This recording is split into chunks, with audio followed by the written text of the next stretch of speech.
travel umrah di Indonesia kembali dibuat ketar-ketir. Arab Saudi baru saja mengeluarkan kebijakan baru yang langsung mengguncang dunia perumrahan. Jika sebelumnya visa umrah bisa diperoleh dengan cukup mudah, kini pemerintah Saudi menegaskan bahwa visa hanya akan diterbitkan jika hotel tempat jemaah menginap sudah terdaftar resmi di sistem nusuk. Artinya, travel tidak bisa lagi sembarangan mencantumkan nama hotel saat mengajukan visa. Kalau hotelnya tidak masuk sistem nusuk, maka visa tidak akan keluar. Sesederhana dan setegas itu. Sebelum masuk ke pembahasan lengkap, jangan lupa untuk klik tombol subscribe, aktifkan lonceng notifikasi, dan tuliskan pendapatmu di kolom komentar. Apakah kamu mendukung kebijakan baru ini? Atau justru merasa ini terlalu menyulitkan? Dukungan kamu akan membantu channel ini terus menghadirkan konten-konten edukatif dan kritis seputar dunia haji dan umrah. Kini mari kita ulas secara mendalam. Kebijakan terbaru Arab Saudi ini menandai era baru dalam proses pengajuan visa umrah.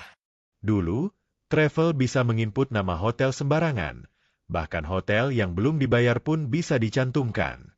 Selama ada nama hotel, visa bisa keluar. Tapi di lapangan, kenyataannya sering berbeda.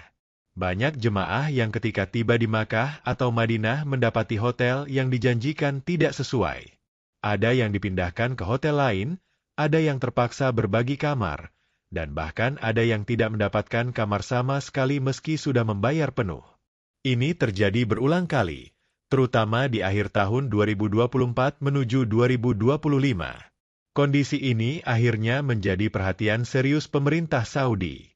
Mereka menyadari bahwa sistem lama membuka celah besar bagi travel nakal yang ingin bermain-main dengan data. Maka dari itu, sistem nusuk dikembangkan dan dijadikan rujukan utama dalam proses pengajuan visa umrah.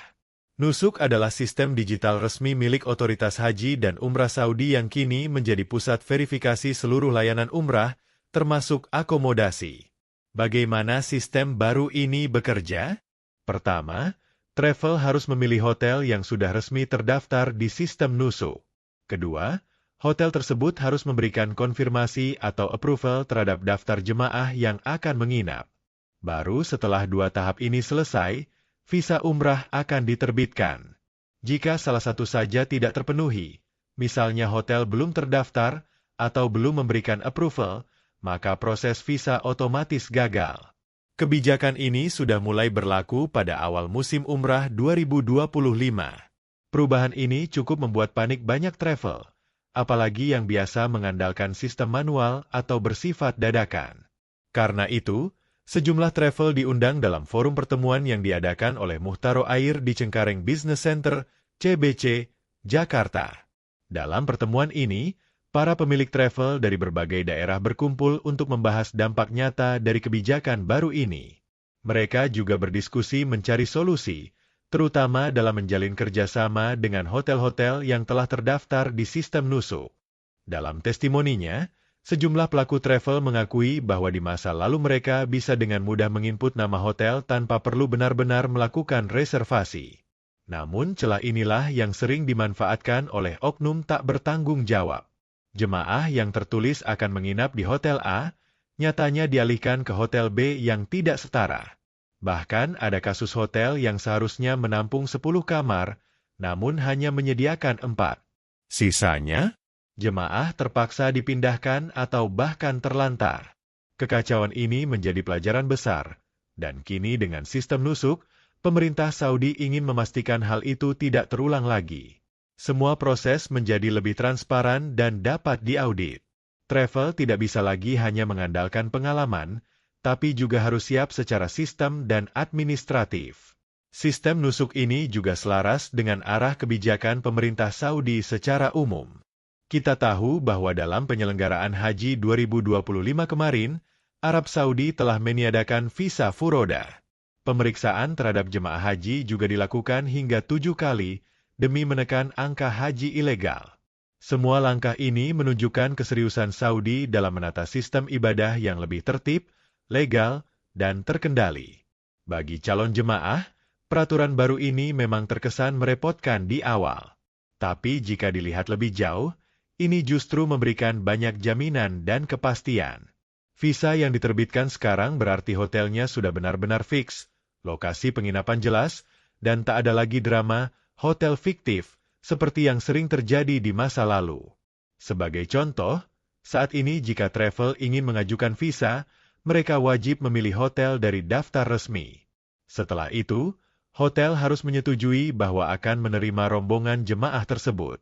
Proses ini akan diverifikasi oleh pihak Kementerian Haji dan Umrah Saudi. Baru setelah seluruhnya lengkap, visa akan diproses dan dikeluarkan. Tidak ada lagi celah untuk bermain-main dengan akomodasi. Semua transparan dan terdokumentasi. Tentu saja, bagi pelaku usaha travel, hal ini menjadi tantangan baru. Mereka dituntut lebih profesional dan harus meningkatkan kerjasama dengan penyedia akomodasi resmi. Tidak bisa lagi hanya mengandalkan relasi personal atau sistem informal. Tapi di sisi lain, ini juga menjadi peluang besar. Travel yang mampu menyesuaikan diri dan memenuhi standar baru ini akan lebih dipercaya oleh calon jemaah. Dan pada akhirnya, industri umrah di Indonesia akan semakin sehat dan terpercaya. Bagi jemaah, ini menjadi momen penting untuk lebih selektif dalam memilih travel. Jangan tergoda dengan harga murah yang tidak realistis. Pastikan travel yang dipilih benar-benar resmi, memiliki jaringan kerjasama dengan hotel yang terdaftar di Nusuk, dan terbuka mengenai proses visa. Tanyakan langsung, hotel mana yang akan digunakan? Apakah hotel itu sudah terdaftar di sistem Nusuk? Apakah proses approval sudah dilakukan? Sebagai catatan tambahan, sistem Nusuk juga menjadi bagian dari digitalisasi besar-besaran yang dilakukan Saudi dalam beberapa tahun terakhir. Selain untuk akomodasi, Nusuk juga menjadi pintu masuk utama dalam proses pendaftaran layanan ziarah, transportasi, bahkan rencana perjalanan selama di Tanah Suci. Dengan sistem ini, pemerintah Saudi berharap bisa memantau pergerakan jemaah secara real-time dan menghindari kepadatan di titik-titik tertentu. Pada akhirnya, semua perubahan ini dilakukan demi kebaikan bersama. Mungkin di awal akan terasa menyulitkan, tapi jika sudah terbiasa, justru akan sangat memudahkan dan menenangkan. Tidak ada lagi ketidakpastian soal penginapan. Tidak ada lagi jemaah yang harus tidur di lorong hotel atau dipindah ke tempat lain secara mendadak. Semua tertib, semua jelas, semua terlindungi. Sebagai penutup, mari kita simpulkan. Kebijakan baru Arab Saudi dalam menerbitkan visa umrah melalui sistem Nusuk memang membuat banyak travel harus bekerja lebih keras. Tapi kebijakan ini juga membuka jalan menuju industri umrah yang lebih profesional dan bertanggung jawab. Bagi jemaah, ini adalah jaminan kenyamanan dan keamanan dalam beribadah. Dan bagi travel, ini adalah tantangan sekaligus peluang untuk tumbuh dan berbenah. Jika kamu merasa informasi ini bermanfaat, silakan klik tombol subscribe, like videonya, dan bagikan kepada teman atau keluarga yang berencana umrah dalam waktu dekat. Tulis juga pendapatmu di kolom komentar. Menurut kamu, apakah kebijakan baru Saudi ini akan membawa perubahan positif bagi jemaah Indonesia? Terima kasih telah menyimak hingga akhir. Semoga perjalanan ibadah kita semua dimudahkan, diberkahi, dan menjadi amal yang diterima. Sampai jumpa di video berikutnya. Wassalamualaikum warahmatullahi wabarakatuh.